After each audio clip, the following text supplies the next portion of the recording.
А'удhu биллахи минаш шайтанир раджим. Бисмиллахир рахманир рахим. Каля набию саллаллаху алейхи вассалям: «Ман ла ярхамин наса, ла ярхамху Аллах». Садака Расулуллах. В этом хадисе пророк Мухаммад саллаллаху алейхи вассалям говорит следующее: Аллах не проявит милосердие тому, кто не проявляет его к людям.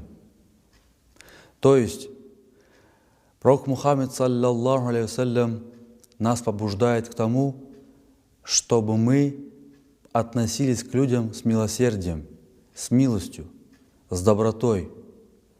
Потому что те люди, которые искренне от всей души будут проявлять милосердие к людям, к тому и Аллах в судный день проявит свое милосердие.